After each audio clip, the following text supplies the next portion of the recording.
All right, so now for this one, I want to show the knee bending again, more from a lateral view. So let's start with the bone structure. So we'll get in the femur. So the femur kind of has this rounded view from this side. And this one's especially interesting to pay attention to because this is, to me, this one's really deceiving, and why I felt the need to show this view. I mean, you really should try to draw everything from the most basic views, lateral, anterior views, posterior, front, back, side, everything. But what's neat about this is that the kneecap or patella kind of floats, and as this rotates back, the tendon will pull it like this. You get that front protrusion, the tibial tuberosity, right about there. So this area will start to look like it'll look basically like this is further away from this bony landmark, which it is. It kind of pushes up and away a bit. So it does float a little bit.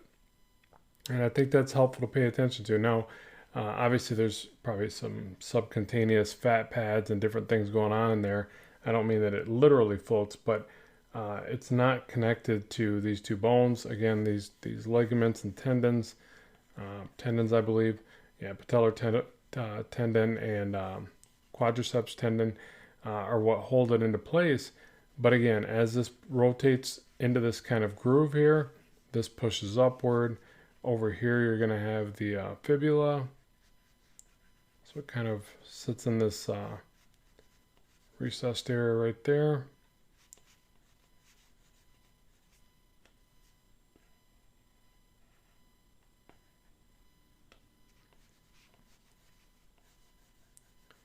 And down like this. So again, I think this is a pretty good one to pay attention to. Because immediately when I look at this and I start thinking about applying the anatomy over top, it immediately makes more sense to me. Where there's lots of times I've went to draw a leg, especially a bent leg pose, and I always struggle to place the knee, and it's because I'm generally thinking of it without studying this underlying anatomy. I'm generally thinking of it more like, well, the knee's just in this specific spot. And so as I draw it like this,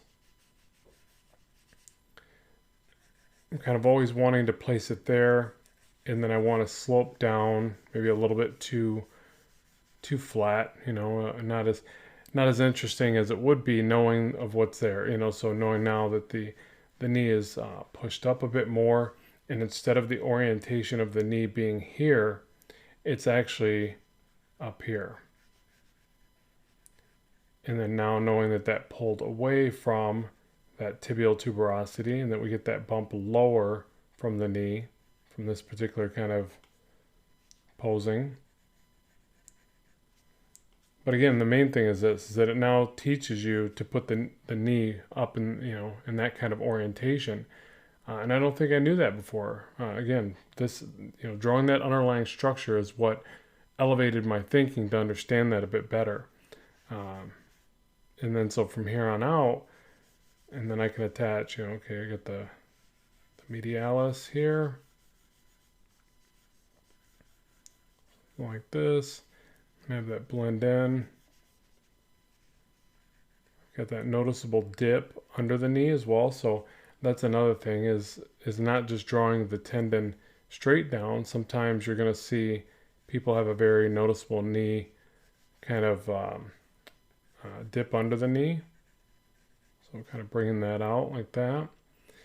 And let's see, we've got that fibula head. I think that's the right way to say it, but the fibula is over here somewhere. So as we see with the illustration there. So again, it's that basically these give us that, those points of reference, and then now with that in there, we generally can get a better representation of a leg where without understanding that, we're doing a little bit more guesswork. All right, so hopefully it gives you a better understanding of what to look for on a lateral view. And I know these are very basic kind of positions, but I do want to get you the necessary information in these simplified approaches, these basic positions, so that when you go to draw the more advanced ones, you have that basis of knowledge to hinge upon to really aid you throughout. So now with the rendering here, I'm just going to establish some shadow and some volume, some different value ranges. I can do that starting off with just some real rough line work. I'll actually end up blending this one in more of a painterly style. So now as I paint through this, something that I find to be a little bit tricky about a side shot like this is you want to put a good amount of volume on the vastus lateralis, so that's that big bulky muscle on the side. But then also you have the large overall volume of the leg, so basically the hamstrings.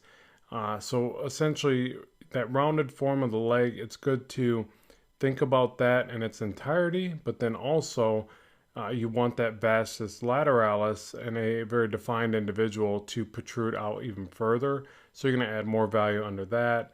The calf muscle from this side kind of gets blocked a little bit. I feel like it's when you render it from this side that you're going to have it, very defined, very strong. It's a very big muscle, but you start to see more of the fibularis longus and brevis and the extensor digitorum, I believe. So those side leg muscles, and they look very linear from a shot like this.